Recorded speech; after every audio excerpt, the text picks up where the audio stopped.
One more for the end of the year. You know, I like to think I'm not a masochist. I don't go intentionally looking for things to cause myself pain beyond a few tattoos. But in the spirit of unfinished business, I have to subject myself to a little bit of pain for the sake of entertainment. A long time ago now, I covered a game called Skateboard Madness Extreme Edition. Something I look back on still as the worst game I've ever covered, possibly the worst game ever made. But I've got to treat Phoenix Games like I've treated every other studio. So today, we're going to take a look at some Phoenix Games action sports titles. I'm aware of another Phoenix skateboarding game called Trans World Skateboarding that was cancelled, but there's a real possibility that it eventually just became Skateboard Madness, so we'll wait and see if anything comes forward about that. For now, let's dig in and hope we come back out with all of our brain cells. Before I talk about any of the games, let's talk a little bit about Phoenix and why this is a part of this season. Phoenix Games is, to put it lightly, one of the most notorious companies in media history. Founded by Willie Horton and the Scher brothers, Paul and Steve. Originally, it was just cheap, low-effort video games based on low-budget movies of the German studio Dingo Pictures.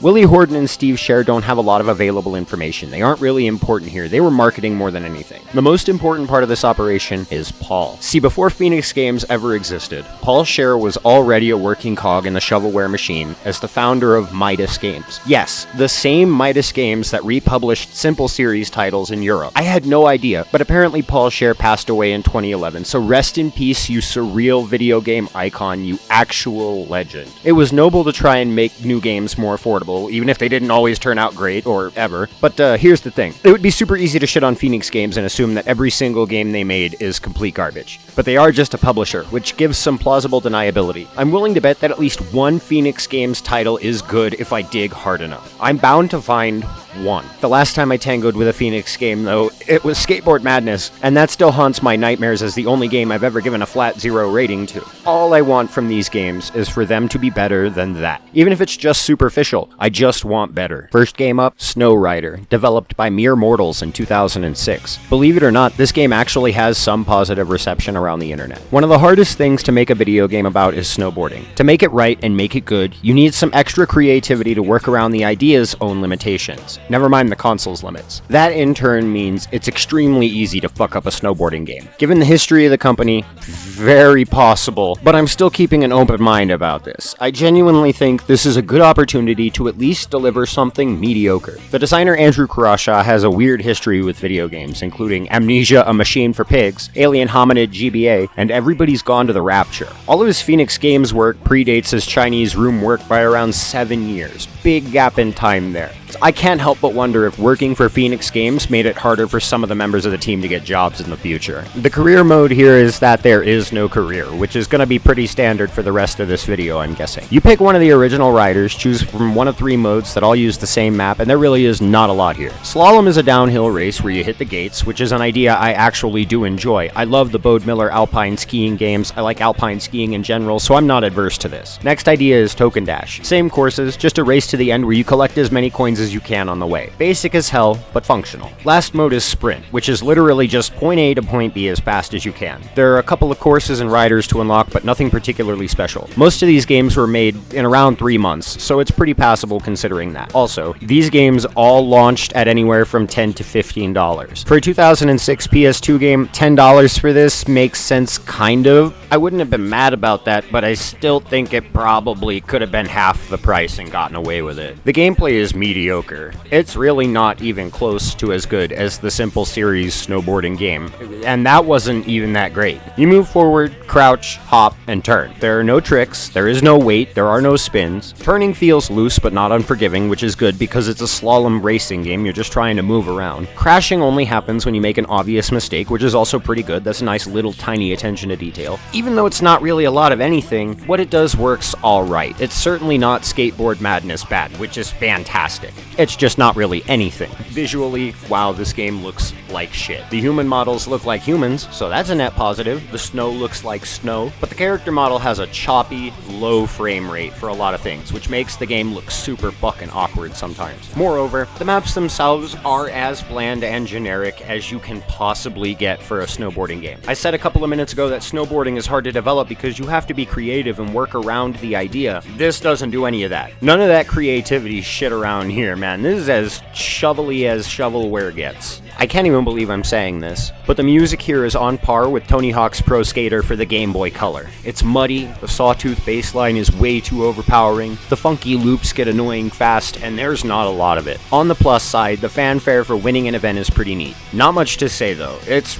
not good. It's bad. With all that out of the way, I'll go ahead and give Snow Rider a 4 out of 10. It's just nothing. There's not a lot of game here. The game that is here works okay, it's functional, but the lack of tricks, bad gravity, and the simple game modes really hold it back. The simple series game, by comparison, was much better. It was also small and tiny budget, so the difference here really is the execution. Not opting for one extra month, some extra tricks, and a $5 price was a bad executive decision. Still, I already got what I wanted. It's infinitely better than Skateboard Madness. These two games don't even look like they came from the same publisher. Next up, Pro Biker 2, apparently developed by absolutely fucking nobody in 2007. That's a bad sign, dude. When your devs don't even want to put their names on it, you've got a real problem. The cover says it was developed by Phoenix Games. So, real problem is kind of this game's whole existence. As far as I can tell, there is no Pro Biker 1. This is a sequel to a game that does not exist, so already we've taken a dive off of the deep end. I'm fully expecting it to be much worse than the last one. The career here is pretty standard. It's a BMX cross racing game with a tournament mode and 3 difficulty levels. There aren't a lot of courses, there aren't a lot of riders, and there isn't a lot of game. But don't get me wrong, this isn't negativity. In this case, keeping it simple is the correct approach. Low-budget racing games don't need to be overcomplicated, they just need to be functional. Speaking of that, the gameplay is bad. Like, hilariously bad. You have 2 controls. Accelerate and turn. And that's it. Nothing else. No brake, no hop, no clutch for tight corners. Fundamentally, it has the 2 things you need to be a racing game. It's just that one of those things does not fucking work and looks kind of hilarious. Turning is awful. It's the floatiest, sharpest, and most irritating turning system I've ever used in a racing game, and you know what? I can't even describe the feeling, it's just something you have to experience. Don't play it with a buddy, because for some reason, this is a racing game without a 2-player mode. Damn. Couldn't even let us suffer with a friend. Visually, meh. It's not the worst I've ever seen, it's just not a lot. Everything looks okay, just very, very compressed and extremely contrasted. The character model isn't choppy or weird, so I'll give it that. The courses look like Supercross courses, kind of. This game didn't give me much to work with, so I'm reaching here to find ways to talk about it. The most I can say is that it's all just lifeless, man. A lot of these games have that exact same problem. The sound design is atrocious. The effects all sound like crunchy shit, and the music is grating and painful to listen to. It sounds more like it belongs in a sci-fi RPG, but really it doesn't belong anywhere. It's just bad. Nobody should subject themselves to this. With all that out of the way, I'll go ahead and give Pro Biker 2 a 1 out of 10. It's so bad. It's so amazingly bad for such a simple idea. It's memorably bad, comedically bad, and you know what? I hate it. This was the easiest fucking idea to get right. Move forward and turn. The team had one job, and they couldn't even do that job. It's straight up insulting. There were hundreds of cloned kart racers with all of the ideas laid out already. All they needed was fucking turning. They didn't even need the other shit, but they couldn't do it. Turning was too fucking complicated. Bad game. You should never play it, but you should totally play it at least once. Next up, Moto X Maniac, also developed by the Phoenix Games in-house team and published in 2007. You know what I'm expecting? I'm expecting the last game reskinned with Supercross bikes. I'm expecting it to both feel and look identical to that, meaning the exact same bad turning is probably going to show up here too. I write these game introductions and the game information portions before I play the games. I do that for a reason. In this case, I'm making a prediction that it'll literally be the same game. The career mode here is the exact same, just some tournaments. It's literally the exact same. The gameplay is also literally the exact same, but to credit this one where it's due, the turning does feel a little bit better. Not very much, but a little bit. Visually, it sucks, and I hate it. It's literally the exact same thing again. The textures, the courses, the colors of the riders, it's all just one-to-one identical. Soundtrack is bad. Moving on. No real question here. This one gets a 1 out of 10, because at this point, the charm is gone, and playing this was a fucking waste of 10 minutes. I'll never get those 10 minutes back, dude. They're forever gonna be lost to this. Next up, Extreme Quads, developed by Mere Mortals in 2005. Thank fucking God this isn't just another in-house Phoenix game. I really don't want to play that same game a 3rd time in a row. That would have just been tedious. At least I really hope it's not the same thing. It shouldn't be. The career here is the exact same thing again, and I'll admit, when I was in the menus, my first reaction was, oh please God, not again. But thankfully the gameplay isn't exactly the same. It's still very simple. You've got accelerate, reverse, turning, and brake. You can jump using ramps. There's no sickening shake effect when you hit the ground. Turning actually feels good. It doesn't feel like I'm fighting my vehicle. The courses are the biggest obstacle. There are rocks and solid objects littered around to throw you off, and going over a ramp with only 2 wheels will tilt you sideways. Craziest thing about this game right now is that I don't hate it. After playing those first 3, this is actually kind of a breath of fresh air. Visually, it doesn't look amazing, but it does look better than the last 2 by an immeasurable amount, so I'll consider that a win. The bikes look okay, but more like they'd fit into a game from a much older time than this. The courses look kind of bland, but it doesn't hurt to look at, so that's a bonus, and none of it feels totally dead either. The obstacles are neat, and there's foliage and decorations and signs. I mean, it's alright. It's definitely not the worst of the day. Soundtrack is bad. Don't want to dwell on that. It's just generic race music with no personality. Like, that is the long and short of all of the soundtracks from these games. They're all kind of identical in that they are not that good. With all of that said, I'll give Extreme Quads a 5 out of 10. It's extremely mediocre, but it is objectively the best game we've seen today.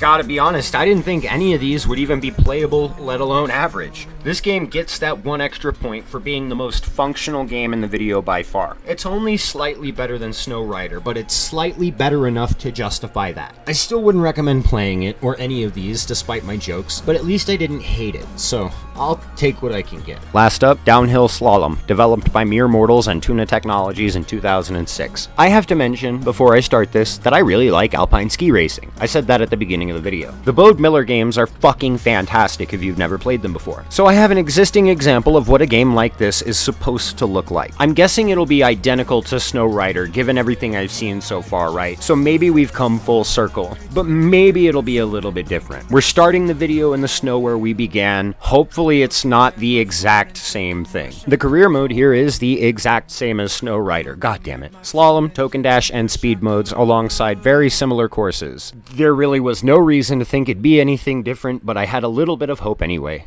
I don't hate it, it's just not much of anything. The gameplay is also the same thing. There really is no difference. I can tell that this set of ideas was originally meant for skiing. But here's the thing. It doesn't even fall at average doing that, because not only is it really small, but it's a watered down version of something much better. This is Alpine Skiing 2005. Funny enough, a Midas published game. This is an earlier example of how to do this idea correctly with some more depth. To build on that, this is Alpine Ski Racing 2007. And I don't want to go too deep, but it's one of a very, very tiny selection of genuinely excellent alpine ski racing games. There are super simple things you can do that make this idea more complex, and Downhill Slalom doesn't even cut it close to the mark. Something as simple as the takeoff, or even just a higher speed. Like, do you see the difference? Alpine skiing is really fucking fast, dude. It's not a slow sport. When you cut the simulation pieces and the speed, you essentially just have move forward the game, with no difficulty and no purpose. Even for 3 months, it just doesn't feel like enough. Visually,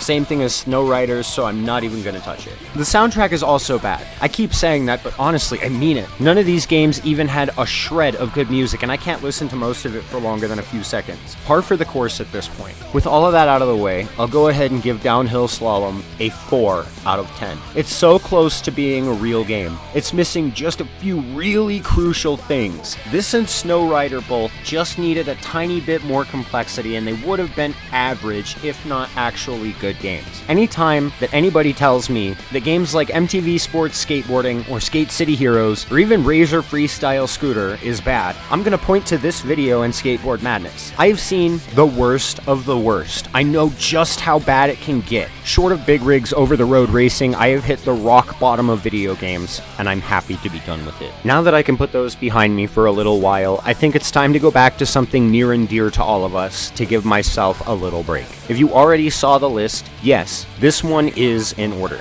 The next video is more Dave Mirra games. I'm super excited for that one. I've been wanting to talk more about that series, and here I can get it all done in one big swoop with a couple of additions and follow-ups and things that I wanted to talk about before. Thank you to everyone, really, for how amazing this comeback has been. I can't tell you how much I missed all of the interaction and how close and personal so many people are with the games that they play. If you want to support the channel to help me improve the quality and get them out more steadily, a link to donate is in the description. Thank you, Happy New Year, and have a nice day.